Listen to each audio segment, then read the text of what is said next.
Welcome to the Adhvaitha Decoding Reality podcast. In today's episode, we will talk about conscious creation. We will understand how conscious creation is different from the typical manifestation and law of attraction teachings, and we will understand how can one go beyond the ego and truly manifest and consciously create the life that one truly wants to live. So make sure to listen to this till the end to get the complete understanding on conscious creation. And when it comes to conscious creation, there are four important elements or points in the journey of an individual. It is extremely important to understand these 4 points. And these 4 points are unconscious living, unconscious creation, conscious living, and conscious creation. First, let us understand unconscious living. This is the state in which most of the people are in. They don't understand the nature of reality and they simply exist through their unconscious thought patterns without realizing their infinite potential. They unconsciously create their reality and hence they are the victims of their destiny and their reality. This is the point in which all of us start. This is the place of absolute ignorance. We don't understand the nature of reality. We don't understand what consciousness is. We don't understand the power of our thoughts and our emotions. And we simply unconsciously live our lives without any purpose. This is unconscious living. Now, let us talk about the second step. The second step is unconscious creation. This is where when one understands the teachings of law of attraction. This is when you maybe picked up a book, whether it is The Secret or teachings similar to that, which basically explain to us the power of our intentions, thoughts and feelings.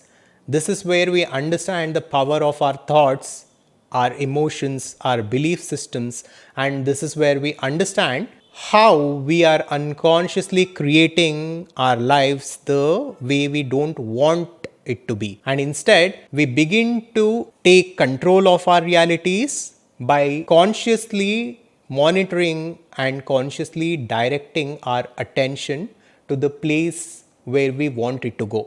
But this is also a dangerous place to be. This is because the typical law of attraction teachings don't go deep enough. They only talk about one aspect of reality. And giving this teaching to an unconscious person is like empowering the ego. We are not our ego. We are the infinite consciousness. The teachings of Adhvaitha Vedanta tells us that this universe is a projection in pure consciousness.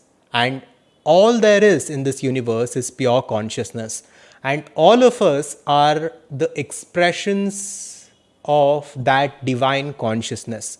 We are not separate from each other, but instead we are simply the masks or the instruments that is being used by that infinite consciousness temporarily. There is oneness in everyone and everything, and we all come from the same source and we all go to the same source. When we do not understand who we truly are and we identify ourselves with the body and mind, and then when we get empowered by the teaching of law of attraction, it becomes dangerous. And also in many cases, for many people, the law of attraction teachings simply do not work. If you look on the internet, there are many critics and there is a lot of criticism to the teachings of law of attraction. And this criticism is valid. It is because the teachings in The Secret are incomplete. So it is very important for us to be conscious before we practice the power of manifestation and before we start manifesting different things and situations into our lives. This is because most of the times we don't know what we truly want. We have some vague vision for our lives, and this is usually for the ego gratification. We look at the society, we look at our friends and relatives, and our aspirations and desires are simply based on the expectations of the society. In many cases, what we desire may not be actually good for us in the long run. This is why unconscious manifestation, which is the second step, is a dangerous place to be.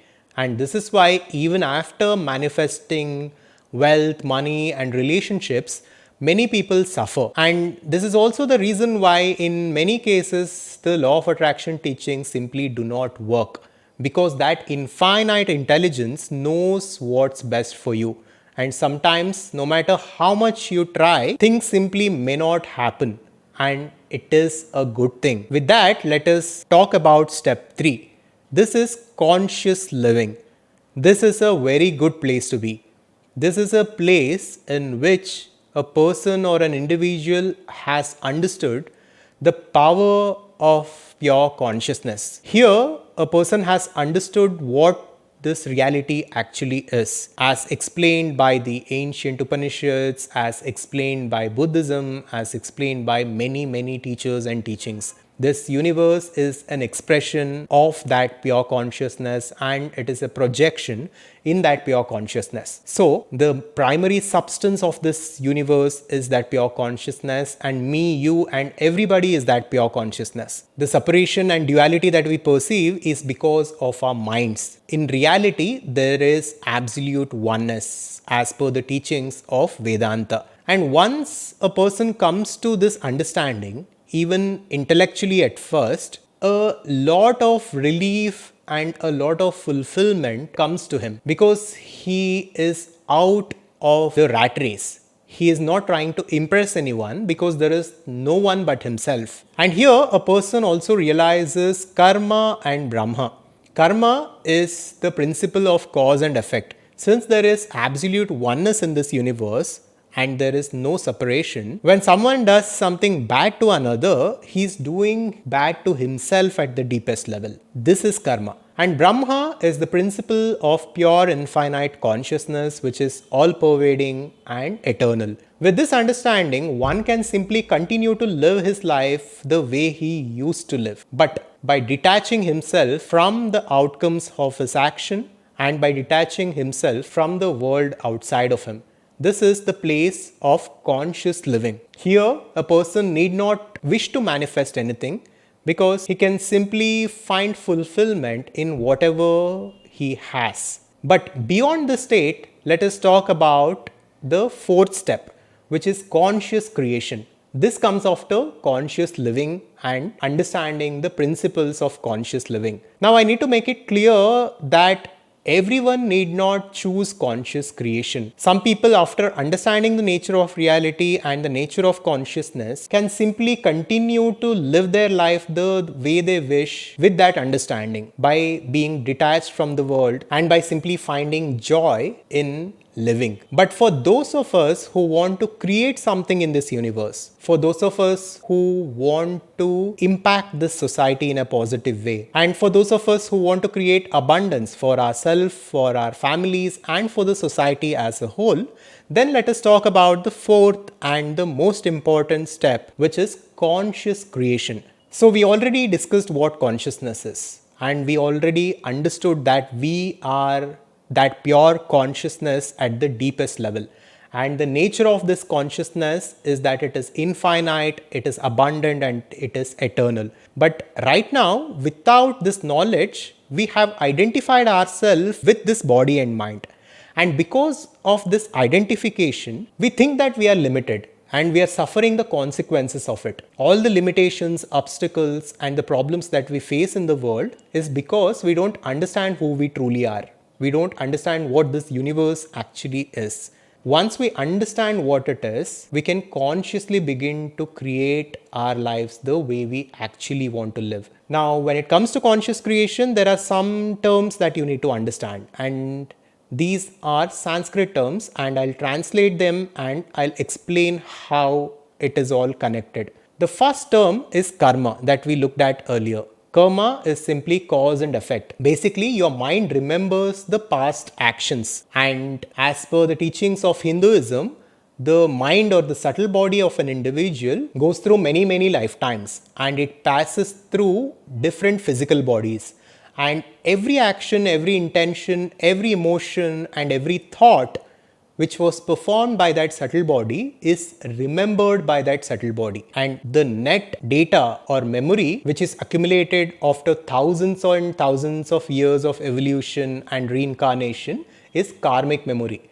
And this karmic memory, because of its nature, has created a certain kind of a personality for you today, for this life. And the way you are, your body, your default personality, all of this is because of your past karma. And this karma is controlling your life, and it has created a set destination for your life. This is how karma works. Because of the karma that you have a certain kind of vasanas. Vasanas are simply subtle tendencies that each of us have at the deepest level. So I am a certain kind of a person. You are a certain kind of a person at the deepest level.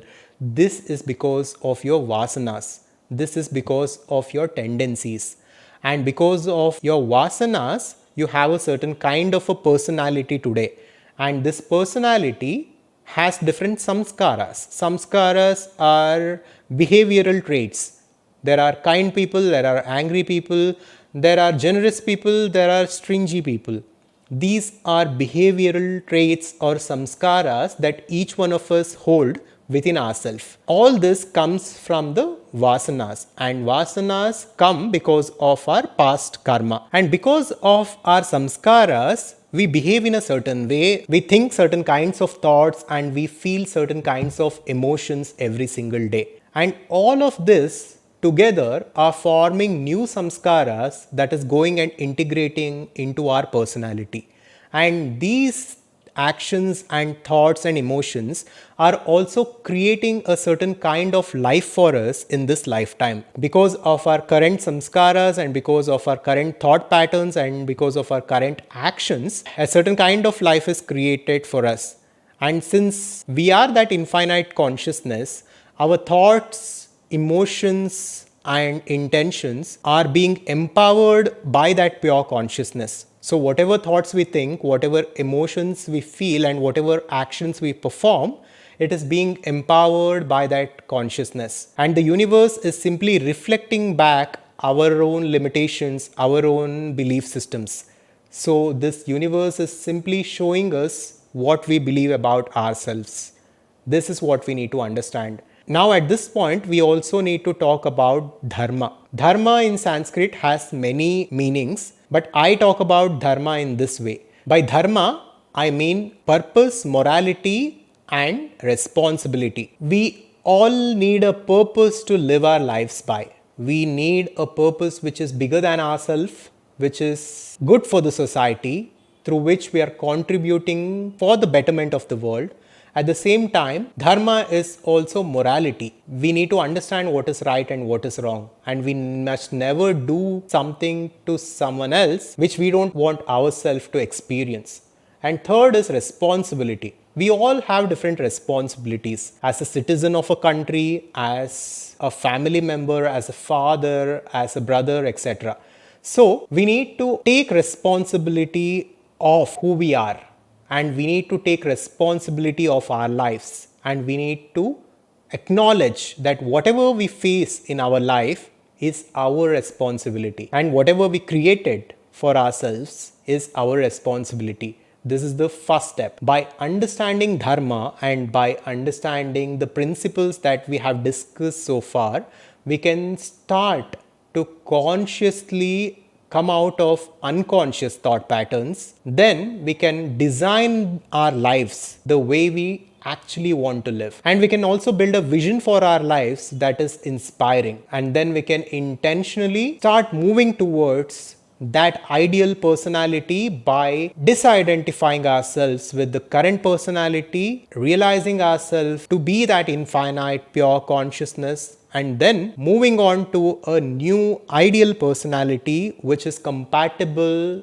of the success that you seek. This is how conscious creation works. So it is very important for society to understand conscious creation and understand conscious living. Through this, we can achieve absolute fulfillment and live our lives with a purpose by serving the world. I hope this was valuable to you. If you want to go deeper into the aspects of karma, brahma and dharma, you can join our community cum learning platform, the Adhvaitha Conscious Society, where we have in-depth programs and a community which are all designed to help you create your life consciously the way you truly want to live. You can visit adhvaitha.com to find more information on this.